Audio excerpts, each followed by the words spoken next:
Hakadosh Boker Tov. We're going to speak a little bit about whether it's going to be the Chodesh of Adar, and already starting from Purim. We know that Mishenichnas Adam Rabbi Misimcha, we know that Rosh Chodesh is going to be this Sunday and Monday, and therefore the minhag of Sfaradim is that even though we're going to take two Sefarim for Shabbat Shekalim, in the second, when we're going to do the Haftarah, we're doing Haftarat Shekalim, but since Sunday is Rosh Chodesh, the first day of Rosh Chodesh, so what we do is we say the first and last pasuk of Machar Chodesh. So first we read Haftarat Shekalim, and after Haftarat Shekalim, we're going to read the first and last pasuk of Machar Chodesh. Now we know Mishenichnas Adam Rabbi Misimcha, right? We actually say that the Sfaradim, the way that Shulchan Aruch actually holds, is that this month is the Ikar month, and therefore, if you remember, we actually did mention something very, very important. If a person has, for example, a birthday, or they have, right, Mechaim L'chaim Nachala, Yortzeit. So what happens is that if it was done on a year that they had Adar Aleph, so therefore what we do is that it's going to be Adar Aleph according to everybody. If it was Adar Bet, it's Adar Bet according to everybody.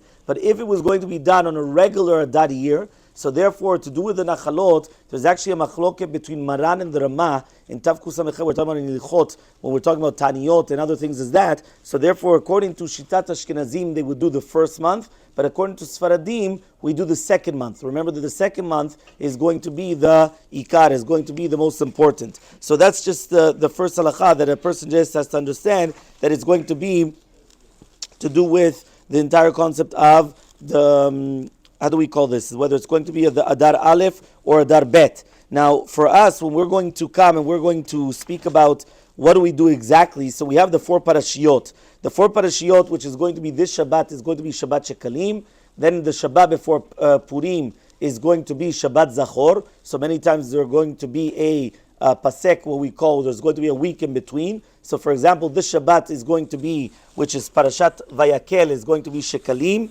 The next Shabbat, right, is Pekudei, right, and there's not going to be Zachor, because the rule is Shekalim is always right before Rosh Chodesh. Doesn't matter whether Rosh Chodesh comes out on Shabbat or not, but it's always the Shabbat before Rosh Chodesh is Shabbat Shekalim. That's based upon the Mishnah, that already when it's going to start Rosh Chodesh Adar, that's when they're going to start speaking about the Shekalim. Then afterwards, what we're going to have is the Shabbat always before Purim is Zachor. So this is going to be Parashat Vayikra.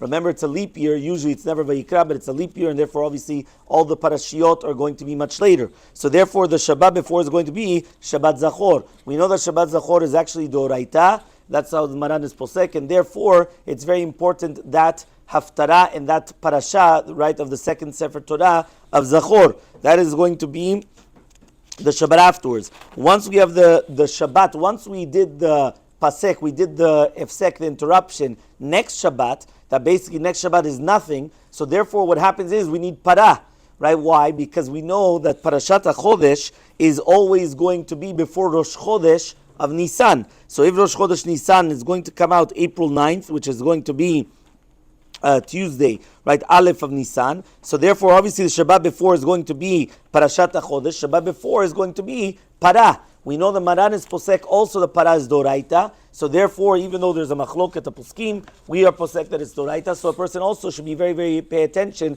to that as well. That is why when it's going to be anything to do with, some people even hold of the four parashiyot, but for sure for Zachor and Para, that usually they don't give it to a child. Usually they make sure that it's going to be very, very important, because they have to have in mind the mitzvah doraita when they are going to be doing the haftarah. It should be done in a Sefer Torah.